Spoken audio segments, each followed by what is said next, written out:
Hello students, in the last lecture I discussed about the timing diagram of opcode fetch machine cycle. Now in this lecture I'll be discussing about the timing diagram for memory read or input output read machine cycle. So before discussing that part, let's take the example of the instruction MVIB05H. I have discussed about this instruction in my previous lectures also. So what does this instruction do? It stores the 8-bit data into the register B. Now how this instruction gets stored in the memory?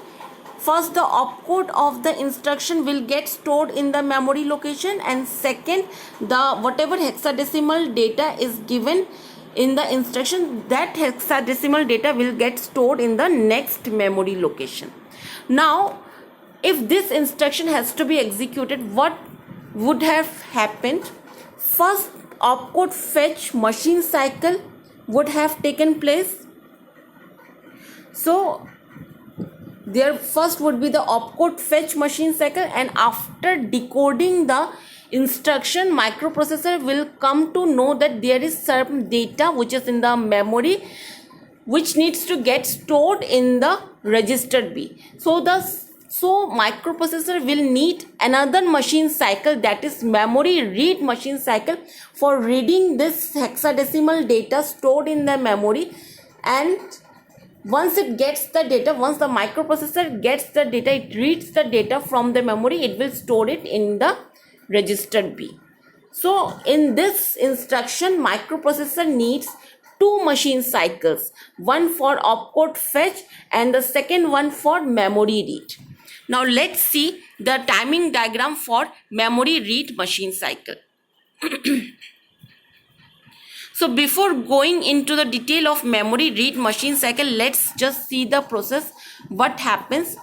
Microprocessor first sends the 16-bit address to the memory where that data, for example in the case of MVIB05H, where that hexadecimal data 05H is stored in the memory, microprocessor will send the address of that memory location to the memory through the address bus.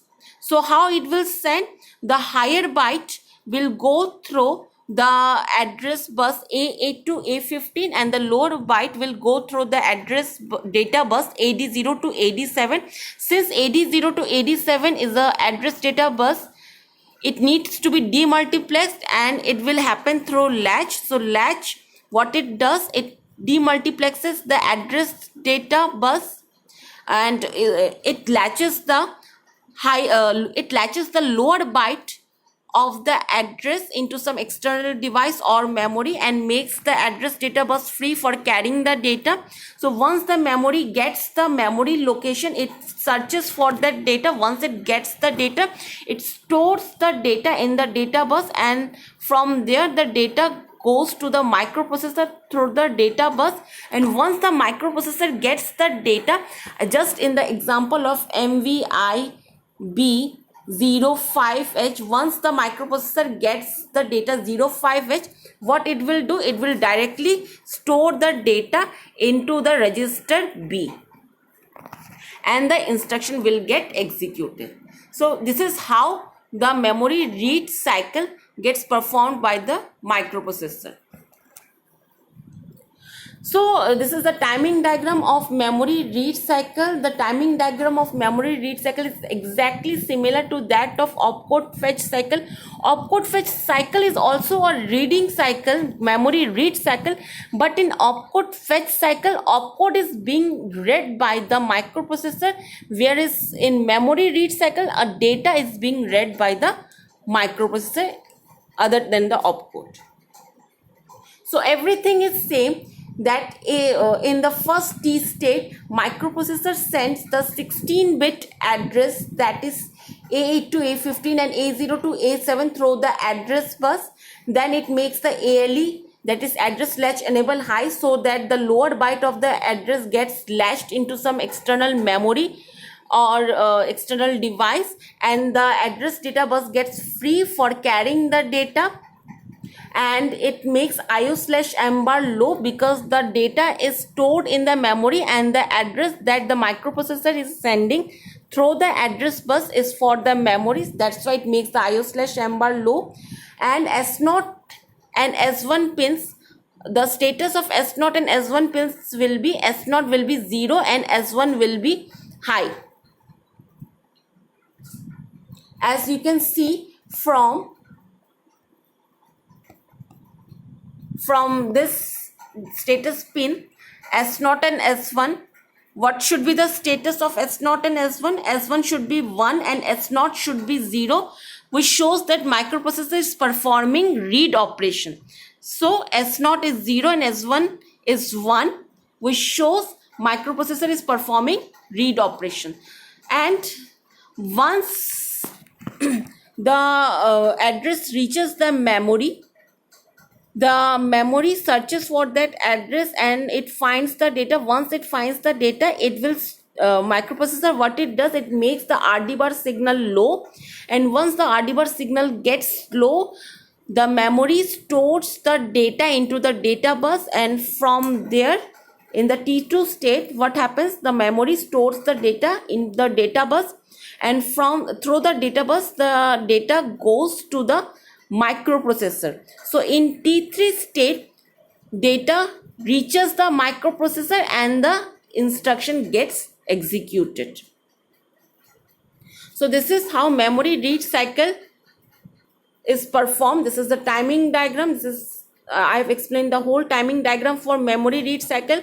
So if you compare the timing diagram of opcode fetch cycle and memory read cycle, everything is same. The only difference is in the pins, that is S0 and S1 pins. Now this was the timing diagram for memory read cycle. Let's move to the timing diagram for input output read cycle.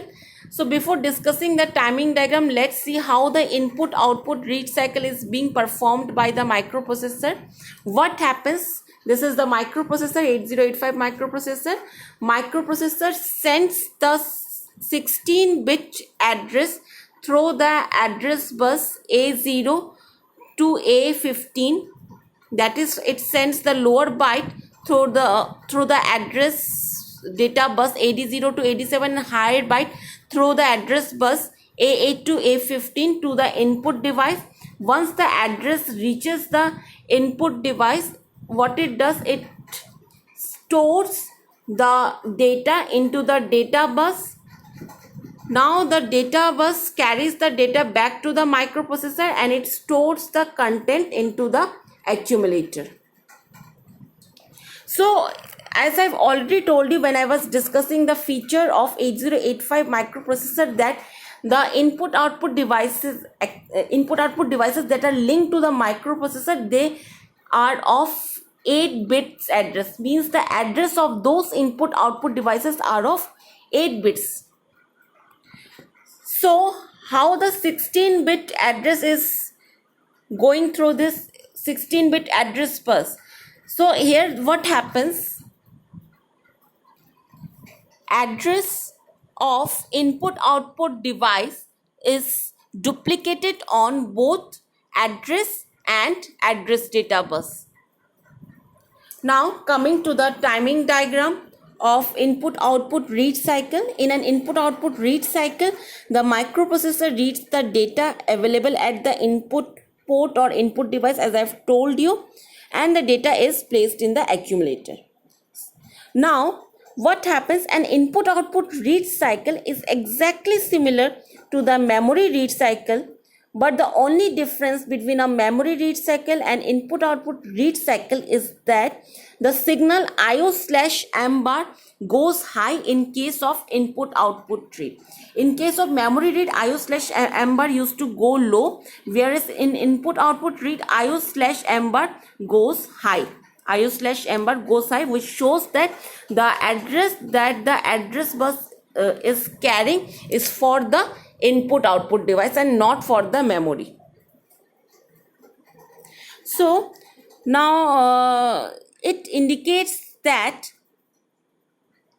in timing diagram, all other signals will remain same as in the memory read cycle.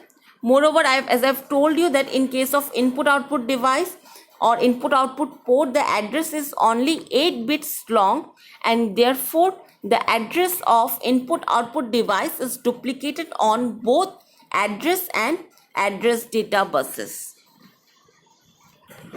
So this was all about input output read cycle timing diagram. So in the next lecture, I'll be discussing about memory write cycle and input output write cycle. I'm ending this lecture here. Thank you.